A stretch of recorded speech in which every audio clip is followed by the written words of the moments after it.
साथियों नमस्कार। हम लोग पढ़ने जा रहे हैं वेलफेयर इंस्पेक्टर 35% LDC कोटा का है दोस्तों। ये दोस्तों 13 नवंबर 2024 को हुआ था ये पेपर। आपका ये फिरोजपुर डिवीज़न का पेपर है दोस्तों, और ये नॉर्दर्न रेलवे का पेपर है दोस्तों। ये नवंबर 2024 में ये हुआ था। 35% का है, बहुत ही अच्छा पेपर है दोस्तों। क्या होता है कि 25 में 2-3 पेपर ही हो पाए थे, क्योंकि वो कुछ गड़बड़ी की वजह से पेपर को फरवरी में लेटर डाल दिया, मार्च में, और कैंसिल हो गया था। तो पूरे साल तो जो भी पेपर मिलेगा आप दोस्तों, आपको 24 का मिलेगा, 2024 का, क्योंकि 2024 में अच्छे भर भर के पेपर हुए थे। 25 की जितनी भी पेपर हुई है करा दिया गया, और जो भी पेपर मिलेगा हम वो उसको करते जाएंगे। तो ये दोस्तों 100 क्वेश्चन करना है आपको। 100 नंबर का रहेगा। 110 क्वेश्चन होंगे, 10 राजभाषा से और 100 इस्टेब्लिशमेंट से। बिना किसी देरी के चलते हैं हम लोग प्रश्न की तरफ। हमारा पहला प्रश्न है दोस्तों, देखिए जैसा कि ये लिखा हुआ है दोस्तों, नॉर्दर्न रेलवे का है ये पेपर। ये कैंडिडेट्स का अटेम्प्टेड पेपर है। इसको हम लोग अच्छे से इसको डिस्कस करेंगे। और इसमें एक और चीज़ें हैं। इसमें जो पहले चल रहा था, ये ए है, ये बी है। जनरली इधर बी होता है, और ये सी है, और ये डी है। तो ये आपको कंफ्यूज नहीं होना है। तो चलते हैं पहले प्रश्न की तरफ। पहला प्रश्न है हमारा दोस्तों,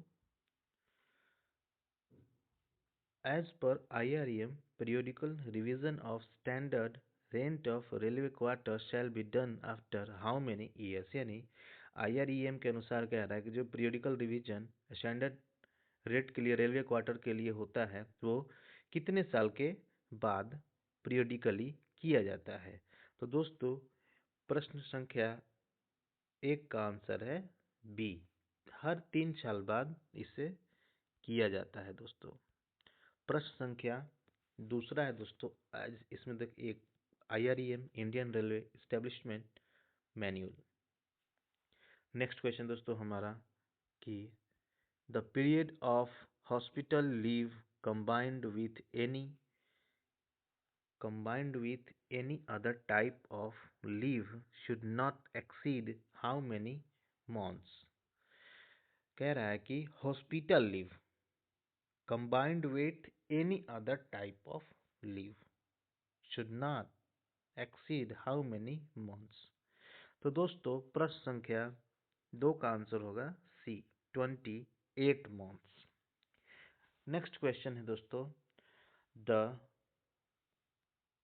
338 kilometre railway track from Jammu to Baramulla coming under jurisdiction of the Firozpur Railway Division is properly known as which section।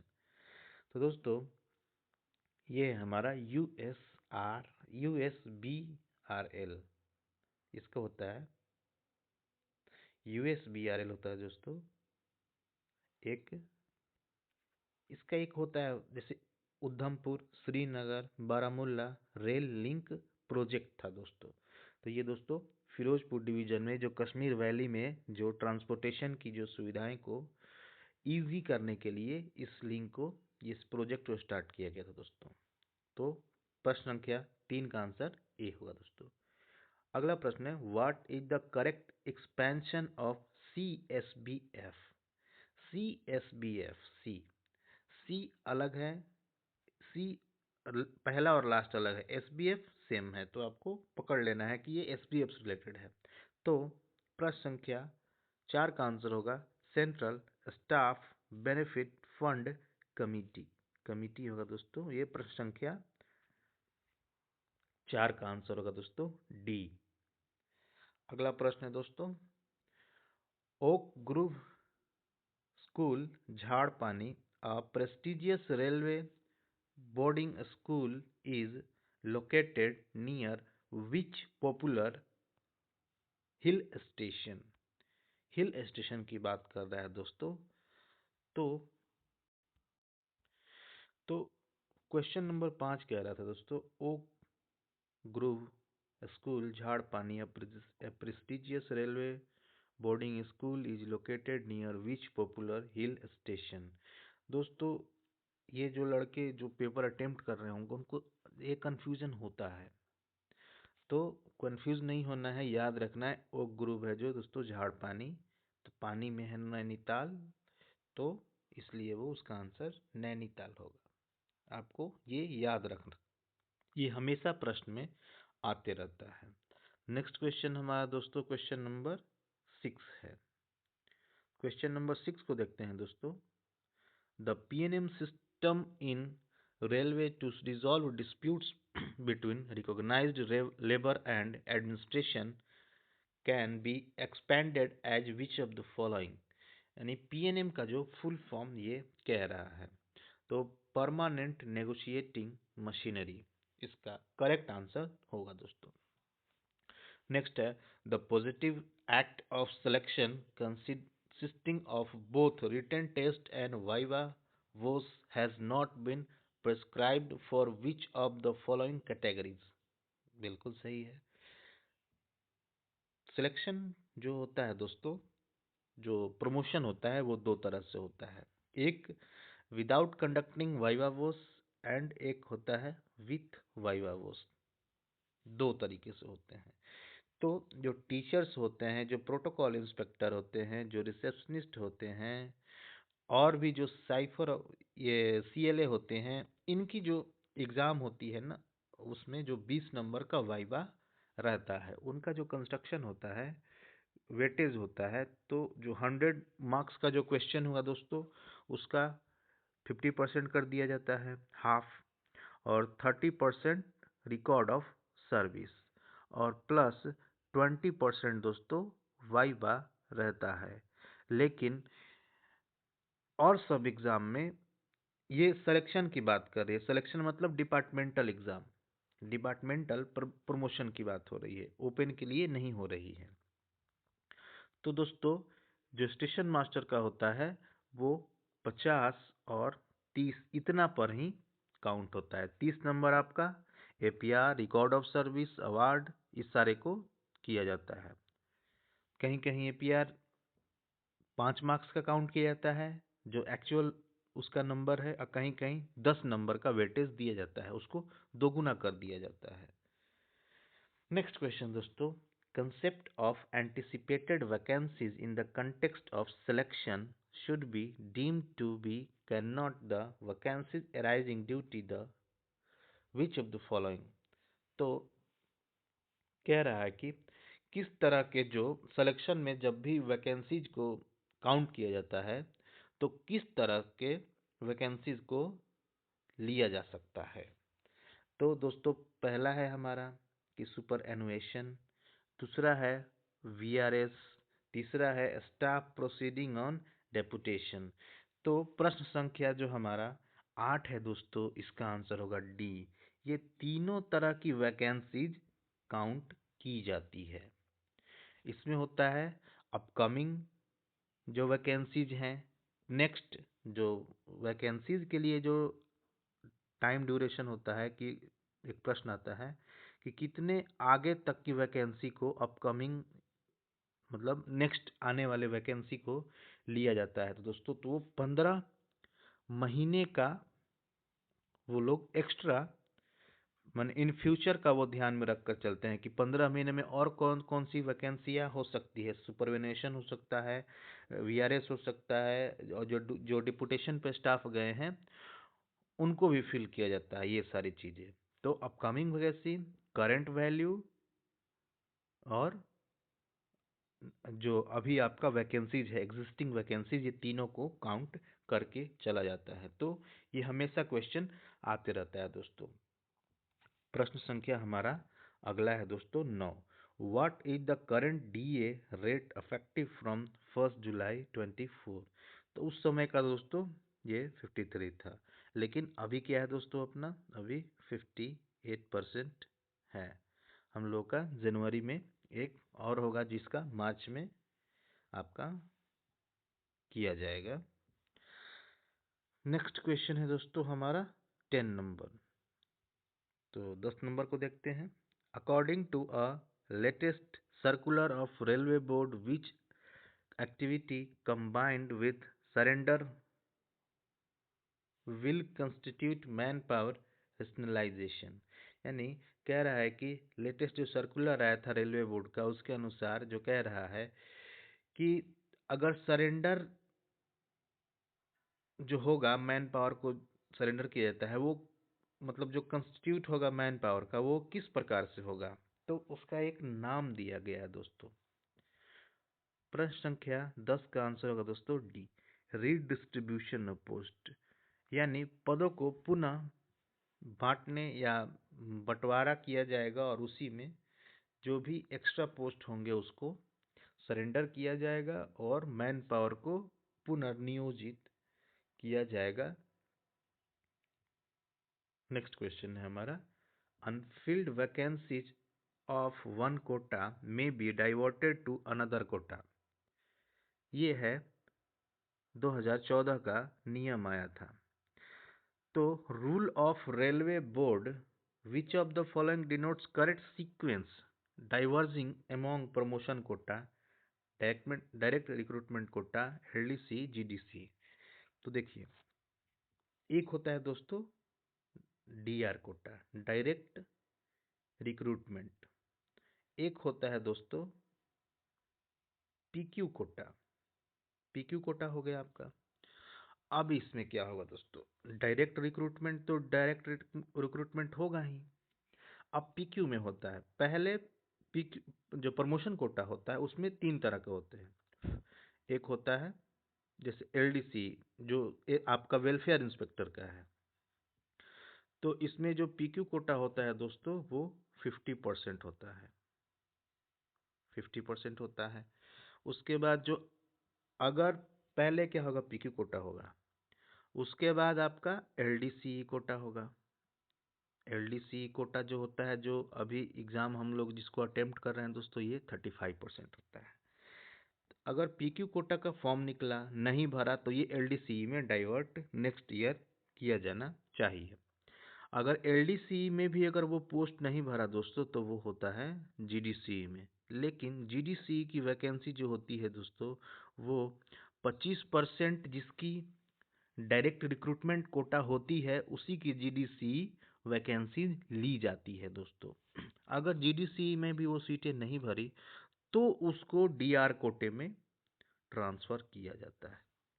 ये हमारा सीक्वेंस है। ये बहुत ही अच्छा प्रश्न है दोस्तों, तो आपको ये ध्यान देने की जरूरत है। तो हमारा देखते हैं प्रश्न क्या है, एक मिनट। तो प्रश्न हमारा आंसर होगा दोस्तों, पहले होगा प्रमोशन कोटा, पहले होगा प्रमोशन कोटा, उसके बाद एलडीसी, उसके बाद जीडीसी, उसके बाद डायरेक्ट रिक्रूटमेंट कोटा। यानी इस प्रश्न का आंसर होगा दोस्तों 11 का ए, पहले पीक्यू, फिर उसके बाद एलडीसी, फिर जीडीसी, उसके बाद डायरेक्ट रिक्रूटमेंट कोटा। यानी प्रश्न संख्या 11 का आंसर होगा दोस्तों ए। नेक्स्ट क्वेश्चन है हमारा दोस्तों, आगे चलते हैं प्रश्न संख्या 12 की तरफ।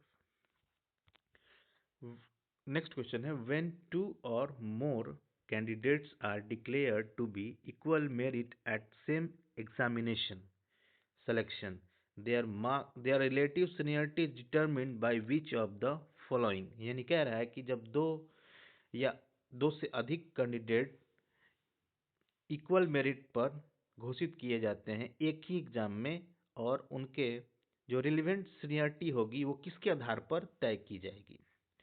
तो होता है दोस्तों, इसमें जो date of birth with the older candidates being senior, जो कैंडिडेट आपका डेट ऑफ बर्थ से बड़ा होगा तो उसको सीनियर मान लिया जाएगा। नेक्स्ट क्वेश्चन है हमारा, the training period for an employee transferred on mutual exchange basis to enable him to join the new post should be treated as which of the following?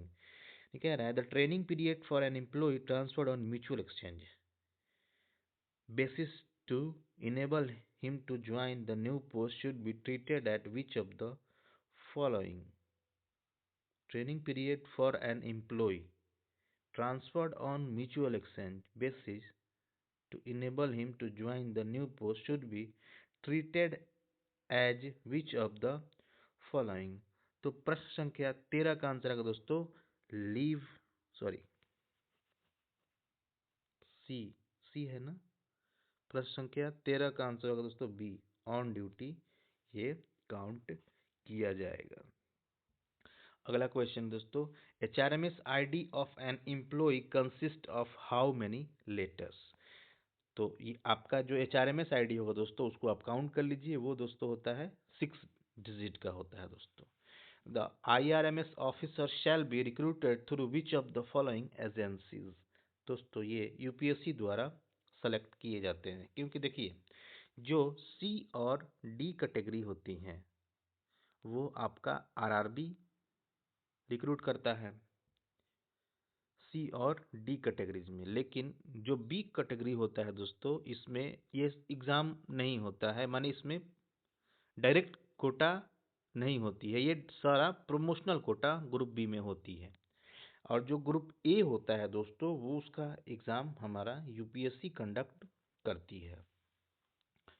अगला प्रश्न दोस्तों 16 सेवेंथ CPC यानी seventh पे commission recommended the abolition of many allowance being granted to railway employees which of the following is not one of them? यानी कह रहा है कि सेवेंथ पे कमीशन ने बहुत सारे अलाउंस को समाप्त करने के लिए आपका रिकमेंड किया था जो रेलवे एम्प्लॉय को दिया जाता है, इसमें से कौन सा नहीं है?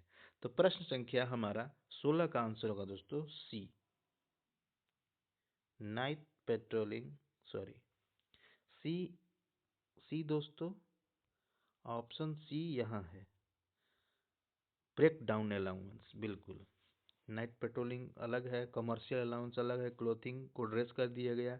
ब्रेक डाउन अलाउंस आज भी मिलता है। ब्रेक डाउन अलाउंस दो भी दोस्तों जब कोई गाड़ी एक्सीडेंट डिरेल या इस तरह की कुछ दुर्घटनाएं होती हैं तो उसको क्लियर करने के लिए ब्रेक डाउन अलाउंस दिया जाता है।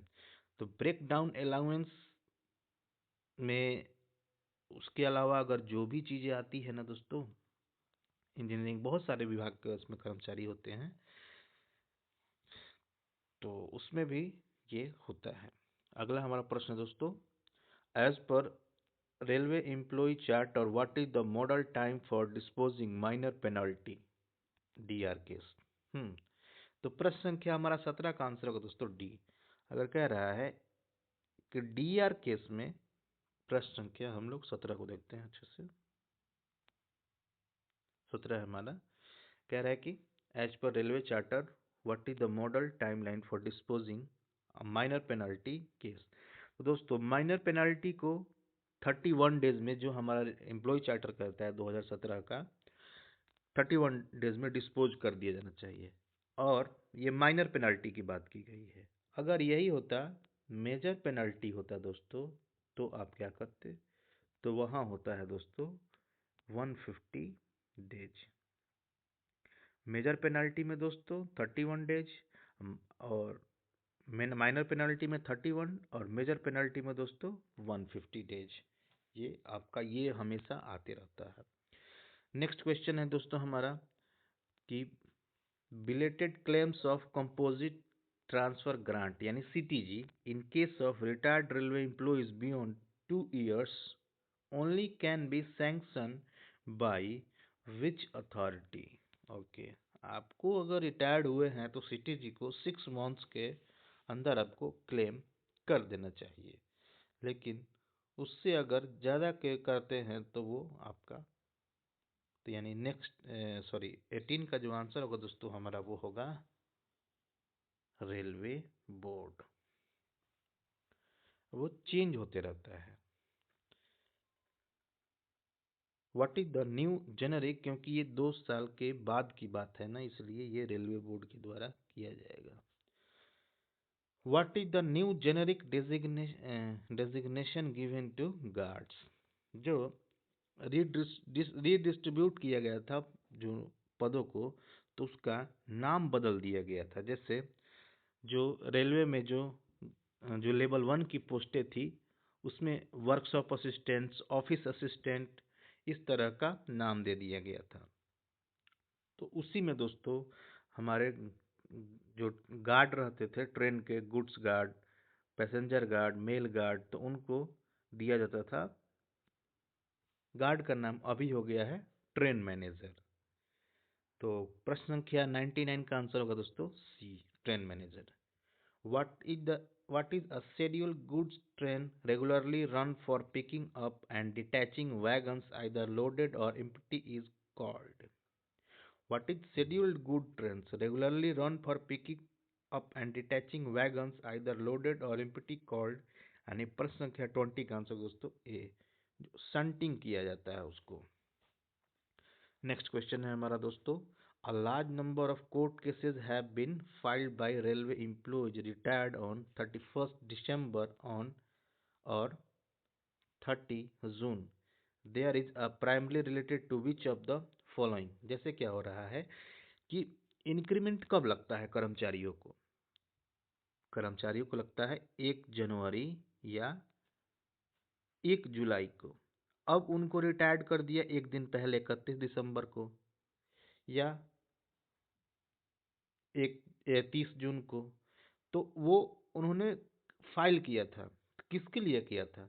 तो इसका आंसर होगा दोस्तों 21 का B, grant of notional increment, मतलब एक काल्पनिक इंक्रीमेंट देने के लिए जिन्होंने स्वीकार किया। इस तथ्य पर स्वीकार किया है दोस्तों कि अगर आप किसी मंथ में उस मंथ से लेकर, माने आप 2 जनवरी से लेकर के अगर आप 1 फरवरी तक ज्वाइन करते हैं, तो आपकी जो रिटायरमेंट की डेट होगी ना दोस्तों, वो होगी 31 जनवरी। यानी जो 1 तारीख होता है दोस्तों किसी भी वर्ष का या किसी भी मंथ का, वो पिछले मंथ में वो रिटायरमेंट डेट ट्रांसफर हो जाता है उसके पिछले वाले में।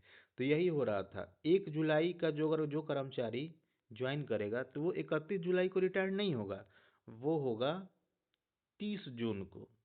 तो इस प्रकार से सुप्रीम कोर्ट ने सुनाई करते हुए कर्मचारियों को एक नोशनल इंक्रीमेंट देने का प्रावधान किया, और ये उनके लिए बहुत ही एक एक इंक्रीमेंट कर्मचारियों को काम आता है। तो इस प्रश्न का आंसर होगा दोस्तों हमारा B, grant of notional increment. Next question है दोस्तों हमारा 22। 22 है, within what period of joining back on duty can a railway servant request one kind of his leave converted into another type? नहीं, कह रहा है कि अगर कोई भी रेलवे कर्मचारी ड्यूटी ज्वाइन करता है और उसने उससे पहले कुछ छुट्टियां अवेल की है, अगर उसको वो बदलवाना चाहता है तो उससे कितने दिनों के भीतर उस रिक्वेस्ट को मैंने पुटअप करना होगा? तो दोस्तों ये है 30 दिन के अंदर। अगर आप किसी भी प्रकार की छुट्टी आपने ले लिया है, अगर आप उसको बदलवाना चाहते हैं तो आपको 30 दिन के अंदर अपील करनी होगी, अप्लाई करनी होगी। नेक्स्ट क्वेश्चन है दोस्तों हमारा 23। 23 है दोस्तों, which of the following is not recognised as leave under rules chapter 5 of IRC volume 1? तो दोस्तों कैजुअल लीव है वो, उसके लिए मास्टर सर्कुलर अलग है। तो कैजुअल लीव वो एक लीव कैटेगरी में नहीं आता है, वो एक स्पेशल, मतलब वो कैजुअल जो भी अचानक वर्क के लिए वो आपको दिया जाता है। अगर ये आप नहीं लेंगे तो ये ईयरली ये लैप्स हो जाता है। CL दोस्तों 8 वर्कशॉप के लिए जाता है, 10 ओपन लाइन के लिए जाता है, और जो फिजिकली हैंडीकेप्ड कैंडिडेट्स होते हैं दोस्तों उनको 4 एक्स्ट्रा SCL दिया जाता है। कम्यूटेड लीव का मतलब होता है दोस्तों कोई भी कर्मचारी अगर मेडिकल पर या किसी भी प्रकार की छुट्टी जाता है, अगर वो उससे मेडिकल सर्टिफिकेट ऐसे चला गया, मेडिकल पर है, LHAP लिया, और वो मेडिकल सर्टिफिकेट प्रस्तुत करता है तो कम्यूट करता है, तो यानी तो उसकी एक एलएचएपी के बदले 2 एलएचएपी एक दिन की डिडक्ट की जाती है और उसे उस दिन का पूरा वेतन दिया जाता है। एलएपी तो आप जानते हैं दोस्तों, एलएनडी होता है। एलएनडी कितना होता है दोस्तों? एलएनडी 360 पूरे सर्विस ईयर में मिलता है, इससे ज़्यादा आपको नहीं मिलेगा। एलएपी तो जानते हैं दोस्तों, ईयरली ये 30 मिलता है, 15-15 को हर जनवरी और हर जुलाई को दिया जाता है। ये मैक्सिमम आप पूरे सर्विस में आप 300 जमा कर सकते हैं। नेक्स्ट क्वेश्चन है, what is the revised limit for intimation in respect of transaction in the sales and purchase of shares under conduct rule 1966। तो सेल्स एंड जो परचेज है दोस्तों ना, ये अभी कर दिया गया है, ट्रांजैक्शन की बात कर रहा है ना, तो ये दोस्तों है 24 का आंसर दोस्तों हमारा सी, 6 मंथ्स बेसिक पे, ये इसको लिमिट कर दिया गया है दोस्तों। अगला प्रश्न है दोस्तों, revision and review are defined under which part of the D and R rule? बिल्कुल सही है, रिव्यू एंड रिवीजन। तो दोस्तों रिवीजन जो होता है दोस्तों, वो रूल 25 में दिया गया है। जो डी&आर का जो रूल है उसमें टोटल रूल दोस्तों हमारा 31 है। अब कह रहा है कि चैप्टर कह रहा है दोस्तों, तो चैप्टर को भी हम लोग देख लेते।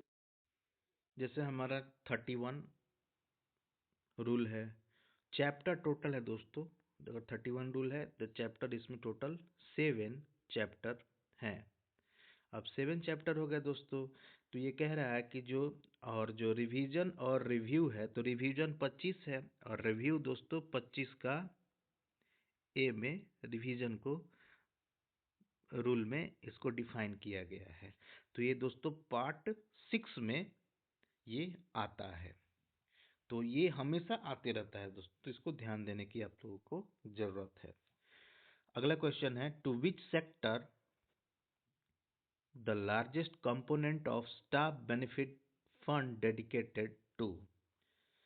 तो which sector is the largest, यानी जो गिवन दिया गया है, तो इसका होगा प्रश्न संख्या 26 का आंसर होगा दोस्तों सी, एजुकेशनल एक्टिविटीज। क्योंकि उसमें क्या होता है कि आपको जो, हाँ, एसबीएफ से रिलेटेड आप कोई भी समस्याएं हैं ना, तो मैंने एक कंप्लीट एमसीक्यूज एक एक जो 800 रुपये डेडिकेट किए जाते हैं कर्मचारियों को ईयरली, कब किया जाता है, उस पर इंटरेस्ट कितना मिलता है, कितने कर्मचारियों को दिया जाता है, उस पर कितनी मदें हैं, जैसे 15 सेक्शन है, 15 सेक्शन पर वो खर्च किया जाता है, तो आप उसको देख सकते हैं तो क्लियर हो जाएगा। तो इसमें 116, 110 और मतलब लगभग साढ़े और 110 और 100 ऐसे करके ना, लगभग 300, 350 रुपए तक, 330 रुपए तक वो खर्च किया जाता है एजुकेशनल सिस्टम पर। Sports activities, scouts and guide, indigenous of system medicine, इस पर अलग अलग मदों पर खर्च किया जाता है। तो आप उसको देख लेंगे तो आपकी ये सारी डाउट क्लियर हो जाएगी। अगले प्रश्न पर चलते हैं हम लोग दोस्तों, 27। What interest rate shall be credited balance what interest shall be credited on the balance at the credit of SBF fund lying with the government and will be taken into reduction of annual contribution from the revenues of the railway? तो जो interest मिलता है दोस्तों वो होता है 2%। 27 का जो आंसर होगा दोस्तों बी, 2% इंटरेस्ट मिलता है। तो आप एक बार देख लेंगे उस वीडियो को तो आपकी सारी ये समस्याएं खत्म हो जाएगी। Under which rule does the government e market यानी जेम पोर्टल वर्क? तो प्रश्न संख्या जो 28 है उसका आंसर होगा दोस्तों सी, मिनिस्ट्रीज ऑफ रेलवे के अंडर ये काम करता है। जिम जो पोर्टल है दोस्तों, ये मिनिस्ट्री ऑफ रेलवे के अंदर ये काम करता है दोस्तों। नेक्स्ट क्वेश्चन दोस्तों, what does the letter U stands for the correctly announced UPS scheme which shall be implemented. तो यूपीएस का फुल फॉर्म दोस्तों यूनिफाइड पेंशन सिस्टम। तो इसका प्रश्न का आंसर होगा यूनिफाइड। 29 का आंसर होगा दोस्तों ए। नेक्स्ट क्वेश्चन है, detailed instruction on joining time are given which chapter of IREC, यानी इंडियन रेलवे इस्टेब्लिशमेंट कोड। जो ज्वाइनिंग टाइम होता है दोस्तों, उसको चैप्टर 9 में डिफाइन किया गया है। तो ज्वाइनिंग टाइम होता क्या है दोस्तों, ज्वाइनिंग टाइम अगर डिस्टेंस पर ये डिपेंड करता है कि आपको कितना दिन का ज्वाइनिंग टाइम दिया जाए। किसी कर्मचारी को 1000 से कम दूरी पर ट्रांसफ़र या एडमिनिस्ट्रेटिव जिसी वजह से उसका किया जाता है, ट्रांसफ़र पोस्टिंग या प्रमोशनल पोस्टिंग होती है, तो 10 दिन का ज्वाइनिंग टाइम दिया जाता है। 1000 से अधिक हो लेकिन 2000 से कम हो दोस्तों, तो उसे 12 दिन का दिया जाता है। अगर 2000 से अधिक है दूरी दोस्तों, तो उसे 15 दिन का दिया जाता है। जो एक्सेप्शनल कंडीशन है, जैसे किसी बाढ़ आ गई, कहीं कुछ फैमिन आपदा है, तो उस कंडीशन में जो हेड ऑफ द डिपार्टमेंट है, वो मैक्सिमम 1 महीने का दे सकते हैं। और इसमें जो जब होता है तो इसमें सीटीजी ग्रांट होता है दोस्तों। आगे बढ़ते हैं हम, यानी इस प्रश्न का आंसर होगा दोस्तों हमारा बी। चैप्टर 9 के तहत ज्वाइनिंग टाइम हमें ग्रांट की जाती है। क्वेश्चन है 31, अ सर्विंग और retired railway servant who has been called to give evidence in departmental enquiries entitled to claim travelling allowance. Yes, उन्हें दिया जाएगा। तो प्रश्न संख्या हमारा 31 का जो आंसर होगा वो ये, उनको दिया जाएगा, या वो सर्विंग हो या वो रिटायर्ड हो। नेक्स्ट क्वेश्चन हमारा 32 है दोस्तों। 32 देखते हैं, what is the theme of vigilance awareness week 2024। तो इसका था उस समय culture integrity for nations prosperity. अगला है दोस्तों, what is the full form of KPI which is used for railway measuring efficiency. तो इसका आंसर होगा दोस्तों प्रश्न संख्या 33 का सी, की performance indicator. Next question, the candidate applying for appointment on compassionate grounds should be subjected to a suitability test by a committee of 3 officer of which level one of whom should be personnel officer. कह रहा है जैसे कि जो CGA appointment होता है, जो जब ये क्या होता है, जब कोई कर्मचारी डेथ कर जाता है इन ड्यूटी या इन सर्विस में, तो वो फैमिली रोड पर, मतलब उसकी इकोनॉमिकल सपोर्ट के लिए उसे एक जॉब दी जाती है। तो उसके आधार पर ये सीजीए अपॉइंटमेंट होता है। जब सीजीए अपॉइंटमेंट होता है तो किसी को सेलेक्ट करने के लिए 3 अधिकारियों एक एक कमिटी बनाई जाती है। तो वो पूछ रहा है कि उस कमिटी में कौन कौन होगा। तो इसलिए मतलब किस लेवल के, जो ऑफ विच लेवल।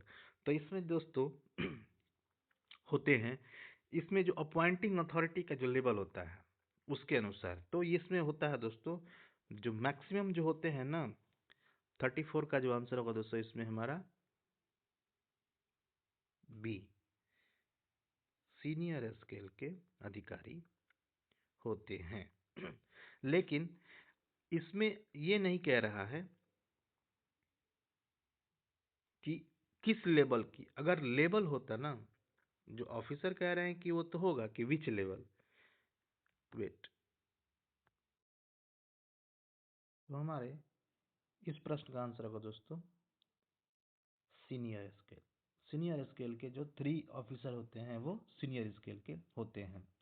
अगर ये जो लेवल 6 और लेवल 7 की बात होती है, तो जूनियर एडमिनिस्ट्रेटिव ग्रेड और एसएजी रैंक के अधिकारी होते हैं जो जीएम द्वारा नॉमिनेट किए जाते हैं। लेकिन जनरल जो केस है, जो मास्टर सर्कुलर आपका 16 कहता है, जो सीजीए अपॉइंटमेंट से रिलेटेड है, उसमें सीनियर स्केल के 3 अधिकारी होते हैं दोस्तों, जो एक पर्सनल डिपार्टमेंट से होना चाहिए।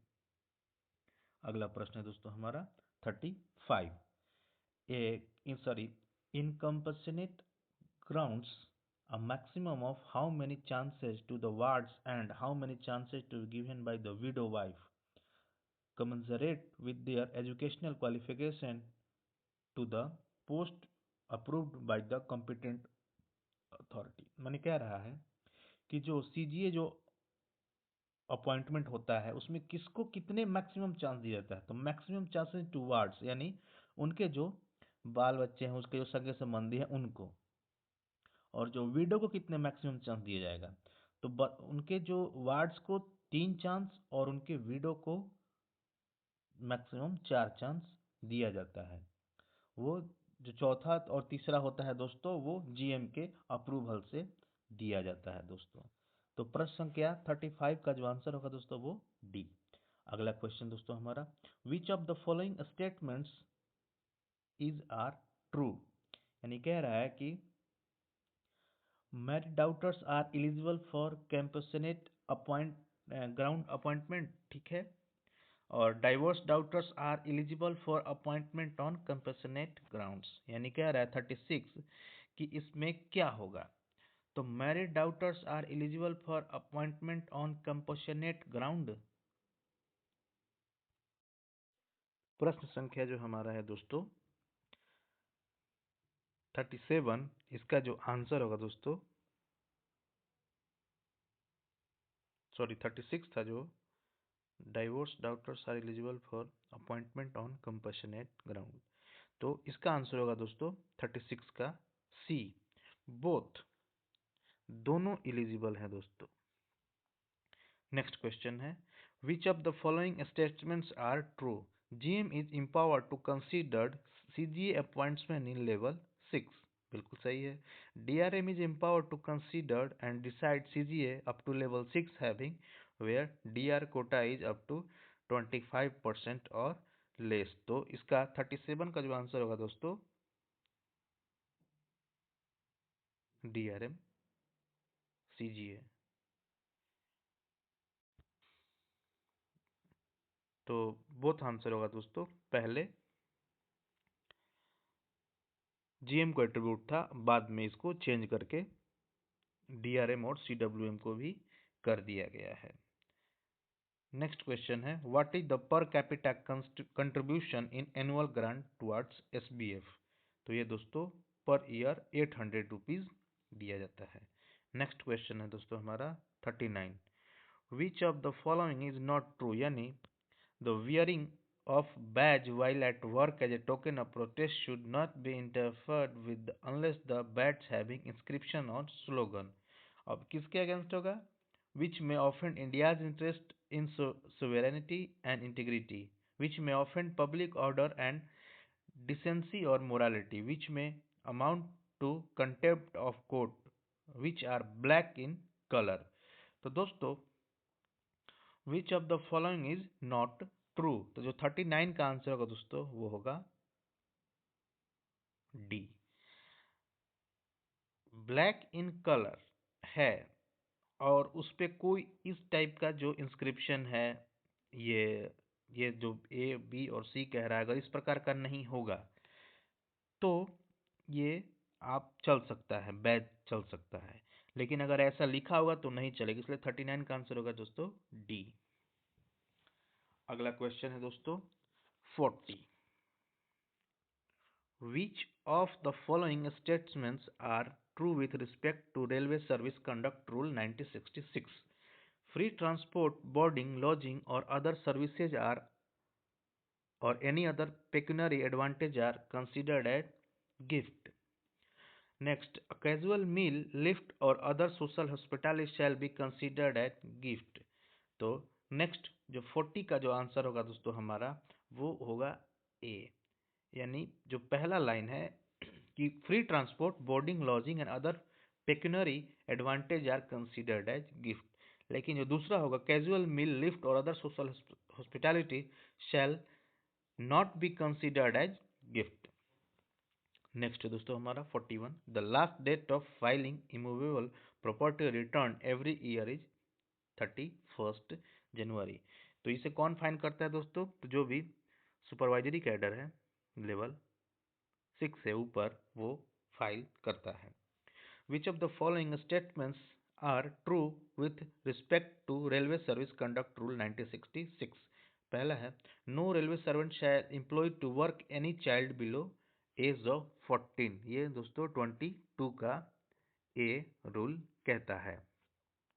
No servant having a spouse living shall enter into contract a marriage with person. ये दोस्तों 21 कहता है। कंडक्ट रूल से आपको कोई समस्या है दोस्तों तो उसकी डिटेल्ड वीडियो हमारे चैनल पर है, आप उसे देख सकते हैं। तो प्रश्न कहता है 42 का आंसर होगा दोनों, यानी दोनों ये सही है।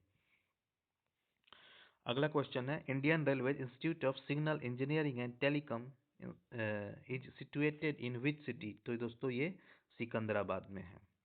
नेक्स्ट क्वेश्चन है दोस्तों हमारा अगला है कि the in the context of railway quarters the special licence fee is कितने टाइम्स होता है नॉर्मल से? तो दोस्तों ये दुगना होता है। तो जो 44 का आंसर होगा दोस्तों वो होगा हमारा बी। 44 का जो आंसर होगा हमारा दोस्तों वो होगा बी। अगला है दोस्तों 45, what is the budget allotted to railway in the general budget for the year 24 to 25? तो उस समय दोस्तों बजट जो एलोकेट किया गया था दोस्तों वो था 45 का जो आंसर था दोस्तों वो था 2,62,200 एंड दोस्तों जो 25-26 में ये बजट दिया गया है वो है दोस्तों 2,65,00,000 रुपीस की। जो 25-26 में 2.65 करोड़ रुपीस का दिया गया है। 2.6 लाख करोड़ रुपीस, वहां था दोस्तों 2.62 लाख करोड़ रुपीस, यहाँ है 2.65। अब नेक्स्ट क्वेश्चन है, इन financial year 2023 and 24 operating ratio of Indian Railway is close to which of the following figures? ये तो बहुत मतलब आपका घुमाने वाला प्रश्न है। ऐसे प्रश्न को तो अगर आपको आता है तो अटेम्प्ट कीजिए, नहीं तो आगे बढ़िए, क्योंकि 10 क्वेश्चन इसी प्रकार के आपको मिलेंगे। इस प्रश्न का आंसर होगा दोस्तों 46 का डी, 98% उस समय था। अगला है दोस्तों, staff of the essential intermediate category must have minimum how many hours of continuous rest in a week including a night in bed? इसमें जो 3 तरह के जो कर्मचारी होते हैं तो इसका जो करेक्ट आंसर होगा वो 34। 3 तरह के जो कर्मचारी होते हैं तो हमारा दोस्तों उसमें होता है जो ईआई जो कैटेगरी होती है उसको 24 दिया जाता है, और जो कंटिन्यूअस और इंटेंसिव जो कर्मचारी होते हैं उनको मिनिमम 30 आवर्स रेस्ट दिया जाता है वीकली। अगला है दोस्तों, when 48, when an employ works overtime beyond the statutory limits the payment will be made how many hours of ordinary rate of pay? तो जो हमारा दोस्तों 48 का आंसर होगा दोस्तों वो होगा सी, दुगना रेट से दिया जाता है। अगला क्वेश्चन दोस्तों, अब इसमें ये नहीं कहा है कि किस एक्ट के तहत, तो इंडियन रेलवे एक्ट है, फैक्ट्रीज एक्ट है, पेमेंट वेजेस एक्ट है, मिनिमम वेजेस एक्ट है, तो इनके तहत अलग अलग ये प्रावधान किए गए हैं। तो अगर कोई कर्मचारी इस क्वेश्चन को क्लेम करना चाहता है तो वो आसानी से इसे कर सकता है, क्योंकि इस प्रश्न में एक्ट को मेंशन नहीं किया गया कि in which act. Next question है हमारा दोस्तों 49, which of the following ministry is not being headed by Shri Vaishnav, Ashwini Vaishnav? तो दोस्तों उनको 2-3 जैसे आईटी वाला दे दिया गया है, और रेलवेज का है दोस्तों। तो प्रश्न संख्या जो 49 का जो आंसर है दोस्तों वो है D. Which of the following is current minister of state of railway. तो जो हमारे 50 का जो आंसर होगा दोस्तों वो होगा वी सुमन्ना और रवनीत सिंह बिट्टू, ये दो हैं दोस्तों। तो इसमें वी सुमन्ना है। विच प्लान है deals with the subject of staff quarters, यानी जो 51 का आंसर होगा दोस्तों वो होगा 52, स्टाफ क्वार्टर इससे रिलेटेड है। अ trade union is registered under which act, तो 1926 ट्रेड यूनियन एक्ट। अगर इससे भी आपको रिलेटेड कोई भी समस्याएं हैं, इसमें जितने सारे रूल्स हैं उसको डिफाइन किया गया है, डिटेल्ड व्यू में एक्सप्लेन किया गया है और एमसीक्यूज भी कराई गई है। आप देखेंगे तो ट्रेड यूनियन एक्ट की आपका सारी क्वेश्चन का जवाब मिल जाएगा। नेक्स्ट क्वेश्चन दोस्तों हमारा 53। टाइम बहुत ज़्यादा हो गया है दोस्तों, फिर भी इसको फटाफट करने का प्रयास करते हैं क्योंकि ये पेपर ही ना लेंदी है। तो हम क्वेश्चन थे दोस्तों हम लोग 53 पर। Within how many months from the date of accident shall be compensation under the employees compensation act 1923। यानी कह रहा कितने दिनों के भीतर डेट ऑफ एक्सीडेंट से दोस्तों जो कंपनसेशन है उसको पे कर दिया जाना चाहिए। तो इसका जो प्रश्न का जो आंसर होगा 53 का वो है ए, 1 महीने के भीतर किया जाना चाहिए। लेकिन अगर कहता है एक तरह और प्रश्न आता है कि WCA के अंतर्गत आपको कितने साल के अंदर आपको क्लेम करना रहता है, तो ये 2 साल के अंदर आप क्लेम करना रहता है। लेकिन कहता है कि एक्सीडेंट के बाद कंपनसेशन फैमिली को कितने दिनों के अंदर देना चाहिए, तो 1 महीने के अंदर क्लेम के बाद दिया जाना चाहिए या जब डेट ऑफ एक्सीडेंट हुआ है उसी समय से। In case of death of railway employee retention of railway quarter is permitted for how many months, दोस्तों इसका आंसर होगा 24 मंथ्स। नेक्स्ट क्वेश्चन है the letters P and M in PREM in context of Indian railway stands for. PREM का full form होता है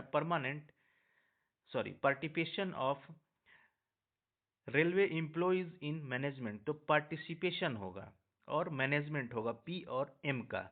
तो 55 का जो आंसर होगा दोस्तों हमारा होगा सी। अगला क्वेश्चन है दोस्तों 56।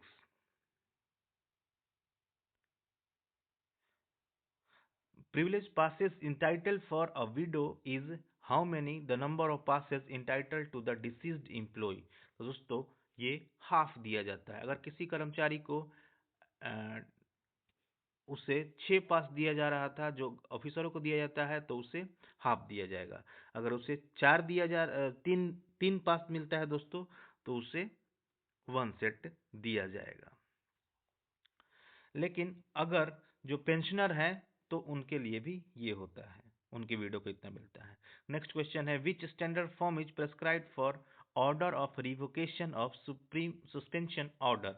देखिए दोस्तों जो स्टैंडर्ड फॉर्म होते हैं वो हमारे वीडियो में डिस्कस किए गए हैं, आप देख सकते हैं। ऐसे मैं इसको डिफाइन कर देता हूँ। SF2 होता है दोस्तों वो डिम्ड सस्पेंशन के लिए होता है। SF5 होता है दोस्तों वो मेजर पेनल्टी के लिए होता है। जो SF8 होता है दोस्तों वो प्रेजेंटिंग ऑफिसर को अपॉइंट करने के लिए होता है दोस्तों।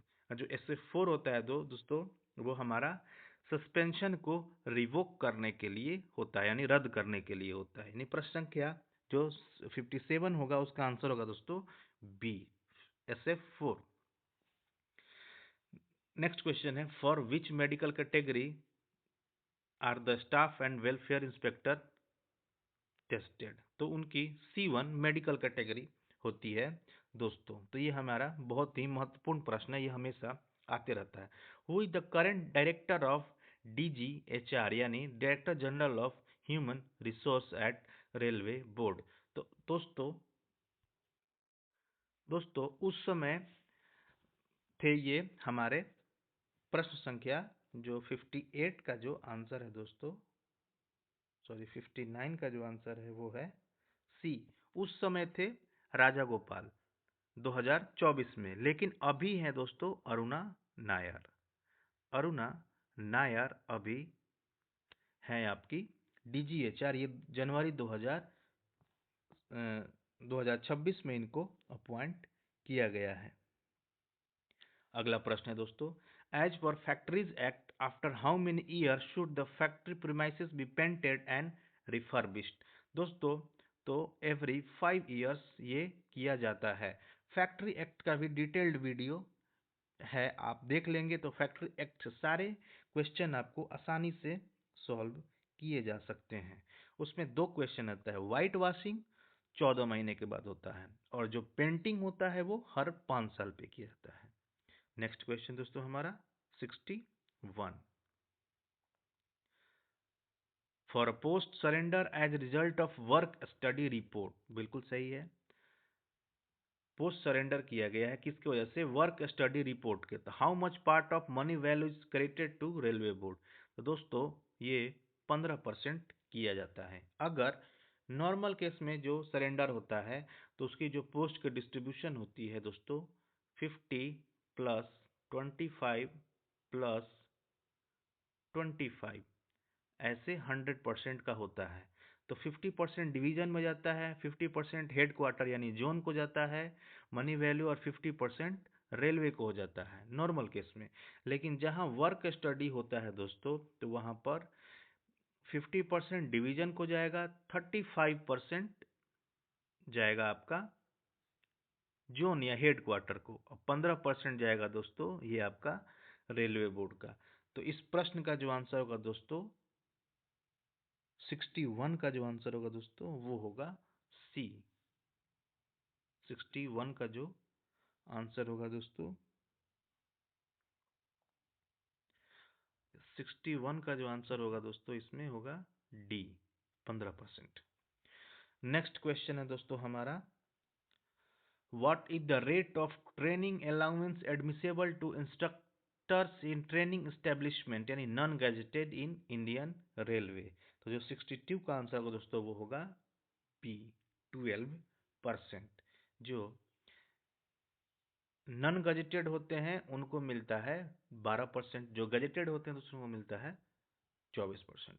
What is the name of autonomous safety system यानी हाँ train collision advance avoidance system announce in the recent budget to prevent the accidents caused by human errors.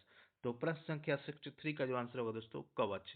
जो एंटी कॉलिजन डिवाइस बनाया गया है ताकि ट्रेन न लड़े, तो उसके लिए एक कवच प्रोग्राम बनाया गया है दोस्तों। What is the full form of JCM, joint consultative machinery. दोस्तों ये 3 स्तर पे काम करता है, नेशनल काउंसिल, डिपार्टमेंट काउंसिल और रीजनल काउंसिल। नेशनल लेवल पर सारी नेशनल लेवल की मिनिस्ट्रीज भाग लेती है। डिपार्टमेंट लेवल पर रेलवे की जो होती है सारी जोनल वो भाग लेती है, और उसके बाद रीजनल काउंसिल ये जोनल लेवल पर ये काम करती है। Who is the authority to interpret the rules given in IREM। IREC का फुल फॉर्म होगा दोस्तों इंडियन रेलवे इस्टेब्लिशमेंट कोड, और IREM के होगा दोस्तों इंडियन रेलवे इस्टेब्लिशमेंट मैनुअल। तो इसके जो होंगे इंटरप्रेट करने का जो क्षमता है वो दोस्तों है प्रेसिडेंट को दिया गया है। यानी 65 का जो आंसर होगा दोस्तों वो होगा डी। अगला प्रश्न है दोस्तों 66, whether maternity leave is admissible to unmarried female. हाँ बिल्कुल दिया जाता है। 66 का जो आंसर होगा A. The running duty hours in the case of loco and traffic running staff should be ordinarily not exceed how many hours. जो duty hour होगा दोस्तों वो मैक्सिमम जो कंडीशन होता है इसमें वो नहीं है, वो 9 आवर होता है दोस्तों। इस यानी 67 का जो आंसर होगा दोस्तों वो होगा 9 आवर। इस प्रश्न को जो भी कर्मचारी अटेम्प्ट किए थे उस समय उनको रिप्रेजेंट करना चाहिए था, उसके मार्क्स मिल जाते या उसको डिलीट किया जाता है। A canteen is required to be provided and maintained by occupier for the workers where more than how many workers are employed. तो कैंटीन है दोस्तों वो फैक्ट्री एक्ट के 96 में ये 250 कर्मचारी को बताया गया है कि अगर 250 कर्मचारी है तो वहाँ पीने की पानी ठंडे पानी और रेस्ट रूम और कैंटीन की व्यवस्थाएं होनी चाहिए। उसमें जो 500 होता है दोस्तों वो वेलफेयर इंस्पेक्टर के लिए फैक्ट्री एक्ट में होता है, लेकिन अभी नियम बदल दिया गया है। वो क्या कर दिया गया है कि रेलवे ने किया है कि 200 पर एक वेलफेयर इंस्पेक्टर को होना चाहिए, और प्रोडक्शन यूनिट और हेडक्वार्टर में, और 1000 पर वर्कशॉप और डिवीजन में ये होनी चाहिए। ये सारी चीज़ें बदलाव की गई हैं। नेक्स्ट क्वेश्चन दोस्तों हमारा 69, the one station product scheme was announced in which union budget. ये हमेशा क्वेश्चन आते रहता है दोस्तों, तो इसको आपको याद रखना है। दोस्तों हमारा प्रश्न 69 का जो आंसर होगा वो है 69 का आंसर सी। तो 22-23 यूनियन बजट में ये किया गया था। What does SLP stands for? तो स्पेशल लीव पिटीशन होता है दोस्तों, ये सुप्रीम कोर्ट में फाइल किया जाता है अंडर 136 सेक्शन के तहत। ये सुप्रीम कोर्ट में फाइल किया जाता है। अगर रेलवे कोई भी करता है तो रेलवे बोर्ड की सहमति लेकर के ही किया जाएगा। नेक्स्ट क्वेश्चन है PNM function is how many tears? तो PNM जो होता है दोस्तों वो 3 टीयर में होता है। PNM होता है रेलवे बोर्ड लेवल पर, आपका जोन लेवल पर, उसके बाद डिवीजन लेवल पर। अगला क्वेश्चन दोस्तों 72, 72 अगर 72, exemption from disclosure of information are mentioned under which section of the RTI Information Act 2005? तो दोस्तों जो सेक्शन है 8 वो कह रहा है कि डिस्क्लोजर है,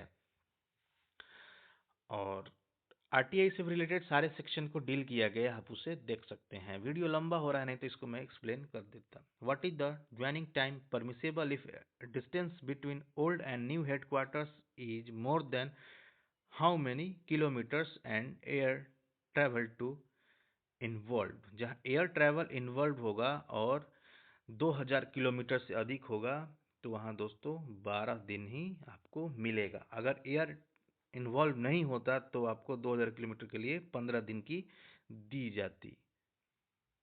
तो इस प्रश्न का जो आंसर होगा दोस्तों वो होगा बी, 12 दिन, क्योंकि एयर ट्रैवल इन्वॉल्व है। What is the function of SF-14? SF-14 जो होता है to give chargesheet to the retired railway servant. SF-14 का इस्तेमाल उसके लिए किया जाता है।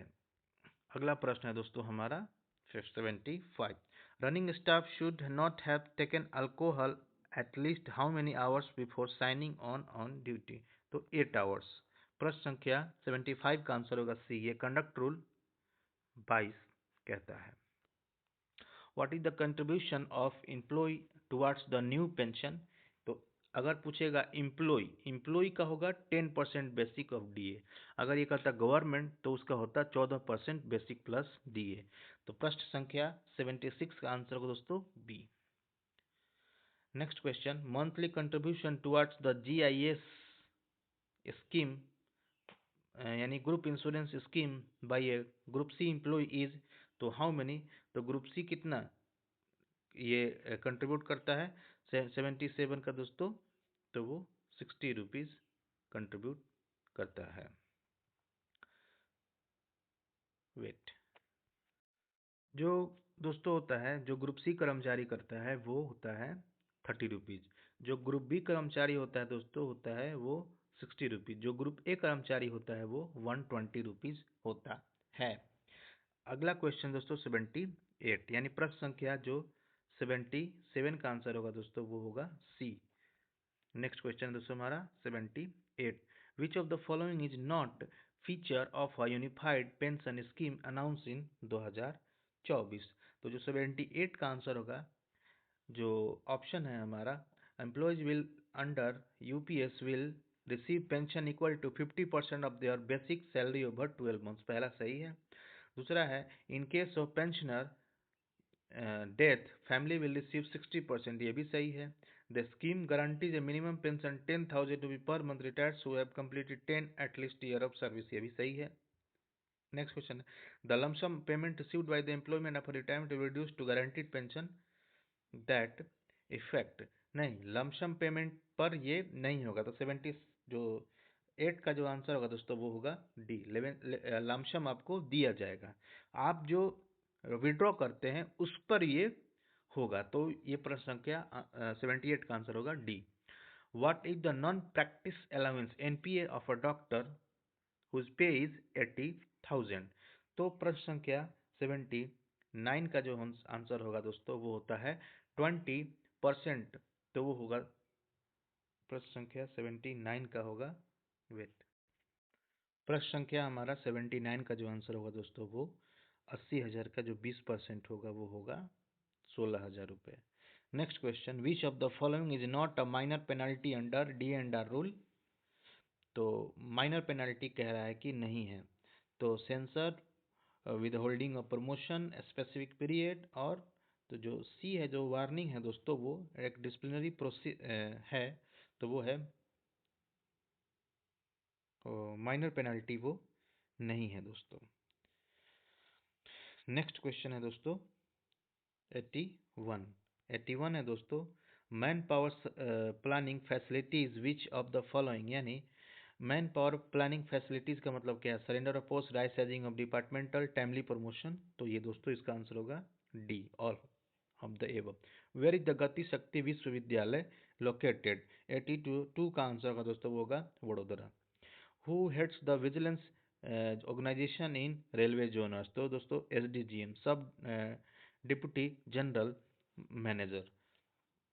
नेक्स्ट क्वेश्चन दोस्तों हमारा 84, which rule an employ can exercise option for pay fixation under rule 22। जो एफआर है फंडामेंटल रूल, उससे फिक्सेशन का जो ऑप्शन एक्सरसाइज किया जाता है वो 22 में है दोस्तों। Who is the secretary of PNM meeting at the railway board. Secretary की बात कर रहा है पीएनएम में, कहाँ पर, रेलवे बोर्ड की बात कर रहा है, तो कौन होता है। तो 85 का जो आंसर है दोस्तों deputy director establishment. The first Vande Bharat train inaugurated in February 2009 run between which station। तो 86 का जो आंसर होगा दोस्तों वो होगा B, new Delhi Varanasi. Next question दोस्तों, what is the direct recruitment of percentage of public prosecutor level 7। तो जो 87 का आंसर दोस्तों होगा वो 100% होता है। नेक्स्ट क्वेश्चन दोस्तों हमारा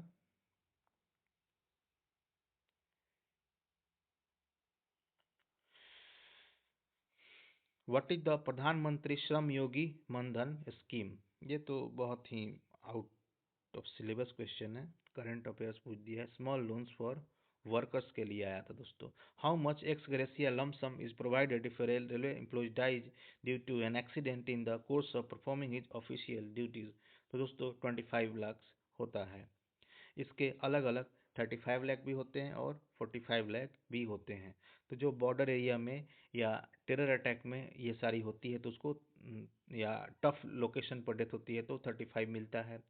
और जो 45 होता है जो विदेशों से जब स्क्रेमिश या किसी को निकालने के समय होती है तो उसमें 45 लाख दिया जाता है।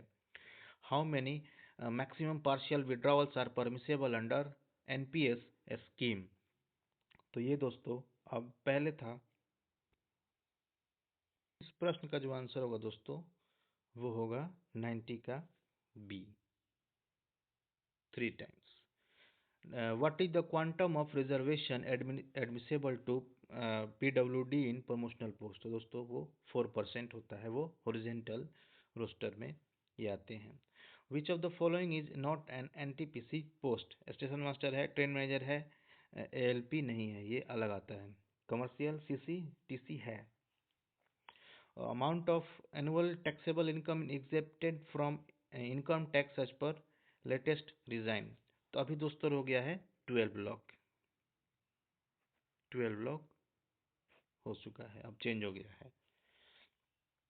नेक्स्ट क्वेश्चन दोस्तों, where will the next Olympic Games be held in 2028। तो 94 का जो आंसर होगा दोस्तों वो होगा सी, लॉस एंजलिस, यानी अमेरिका में, यूएसए में होगा। Dual charge allowance will be admissible if the additional charge is held a period of how many days। तो दोस्तों 45 डेज के अगर आप होल्ड करते हैं तो ही आपको मिलेगा। विच इन जो dual charge allowance, additional post allowance जिसको कहा जाता है, अगर आप 45 डेज से अधिक होल्ड करते हैं तो ही आपको ये दिया जाता है। Which Indian institution is working on developing a secure signaling system for the railways using the blockchain technology? तो दोस्तों जो 96 का जो आंसर होगा दोस्तों वो होगा बी, आईआईटी खड़गपुर ये काम कर रहा है। 97 दोस्तों, HOER applicable to all non-gazetted railway servant except those governed under which act? तो HOER में जो ये दोनों फैक्ट्री 97 का जो आंसर होगा दोस्तों, जो फैक्ट्री एक्ट है और जो मिनिमम वेजेज एक्ट है, इनके अलावा अगर कहीं और काम कर रहा है तो जो माइंस एक्ट भी जिसे आता है इसमें, तो वो उन पर लागू नहीं होगा। यानी जो रेलवे वर्कर जो फैक्ट्री में काम कर रहे हैं उन पर HOER लागू नहीं होगा, उस पर फैक्ट्री एक्ट लागू होगा। नेक्स्ट क्वेश्चन दोस्तों, who is authorize to grant citizenship of India to an applicant? Who is authorized to grant citizenship of India to an applicant? तो 98 का जो आंसर होगा वो होगा सी, मिनिस्ट्री ऑफ होम अफेयर्स। यानी नागरिकता का जो नागरिकता देने का अधिकार किसे है, तो गृह मंत्रालय को। Next question, study leave can be granted after how many years of regular service? तो दोस्तों 99 का जो आंसर होगा वो होगा बी, 5 ईयर्स की सर्विस के बाद आप स्टडी लीव ले सकते हैं। नेक्स्ट क्वेश्चन दोस्तों हमारा 100, a candidate appointment on Indian railway must be citizen of India, Nepal, Bhutan, and जो 100 का जो आंसर होगा दोस्तों वो हमारा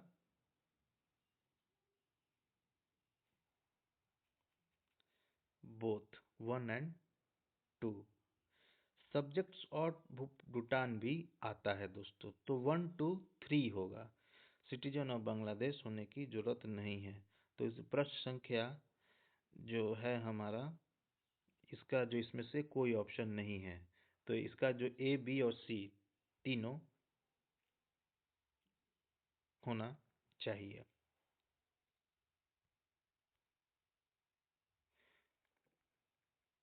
वेट वेट दोस्तों, इसमें कुछ डाउट है। ठीक है दोस्तों, ये जो हमारा ए, जो ये जो आंसर दोस्तों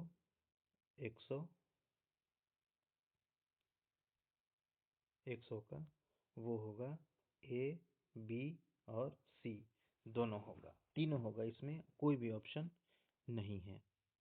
अगला है दोस्तों, हम लोग प्रश्न के चलते हैं अब राजभाषा की तरफ। तो व्हेन द हिंदी दिवस इज सेलिब्रेटेड? तो हिंदी दिवस 14 सितंबर को किया गया है, क्योंकि उसी दिन ये लागू किया गया था। How many language are currently in 8th schedule of constitutional of India? दोस्तों इसका होगा डी, 22 लैंग्वेज है। अगला क्वेश्चन है दोस्तों हमारा, who chair the railway Hindi सलाहकार समिति कंस्टिट्यूटेड इन 1973? तो इसका आंसर होगा दोस्तों D, L N Mishra, Hindi सलाहकार समिति L N Mishra. Next question है दोस्तों हमारा, the central Hindi committee is headed by? तो दोस्तों इसका होगा प्राइम मिनिस्टर। 104 का होगा answer B. Which article of the Indian constitution talks about the language used in the parliament? तो पार्लियामेंट की जहां बात होगी तो वो होगा दोस्तों 120। आपका जो असेंबली में होगा वो होगा 210। आगे बढ़ते हैं दोस्तों 106, who prepares the annual programme for transacting official work in Rajbhasha? यानी राजभाषा में प्रोग्राम को तैयार कौन करता है? तो 106 का जो आंसर होगा दोस्तों ministry of home affairs, ministry of home affairs. अगला है, the staff central government offices shall ordinarily be deemed to be have acquired a working knowledge of Hindi if how many percentage of working there have been acquired such knowledge. तो 107 का जो answer होगा वो तो D 80% होना चाहिए। Which one of these states does not come under region A as per official language act. जो महाराष्ट्र है दोस्तों वो नहीं आता है। ये बिहार, हरियाणा, यूपी प्रदेश जो हिंदी, जो प्रॉपर हिंदी बेल्ट है उससे आता है।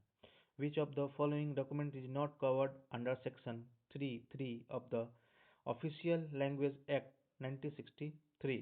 तो दोस्तों जो 109 का जो आंसर होगा वो प्रेस एंड रिलीज जो होता है, जो 14 डॉक्यूमेंट्स है उसमें भी नहीं आता है। According to Rajbhasha rules which region does the Andaman Nicobar falls, यानी वो किस क्षेत्र में आता है। तो दोस्तों अंडमान निकोबार है दोस्तों वो क क्षेत्र में आता है। धन्यवाद दोस्तों। बहुत ही अच्छा पेपर रहा, थोड़ा लेंदी रहा लेकिन ठीक है। ऐसे ही प्रश्न कैंडिडेट्स को इवेलुएट करते हैं। एग्जैक्ट ये SWI पेपर का ऐसा ही पेपर होता है दोस्तों। तो मिलते हैं अगले वीडियो में। अच्छा लगे तो लाइक, शेयर, सब्सक्राइब, और कोई सलाह हो तो आप सजेशन, रिकमेंडेशन वो आप कर सकते हैं। धन्यवाद दोस्तों, नमस्कार।